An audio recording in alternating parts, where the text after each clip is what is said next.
Normally, people talk about hijab for the women, but Allah subhanahu wa ta'ala in the glorious Quran first speaks about the hijab for the man and then speaks about the hijab for the woman. Quran says in Surah Nur, chapter number 24, verse number 30, say to the believing man that he should lower his gaze and guard his modesty.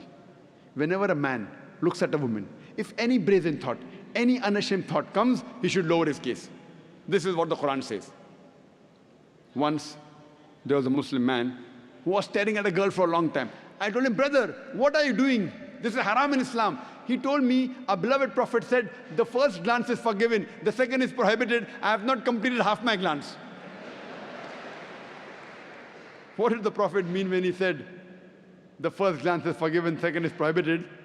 What the Prophet meant was that if you unintentionally look at a woman, don't look at her again. That does not mean you can look at a woman for 10 minutes without blinking and saying, I have not completed my glance. The next verse of Surah Nur, chapter 24, verse number 31, speaks about the hijab for the woman. That whenever a woman looks at a man, and if any brazen thought comes, she should lower her gaze.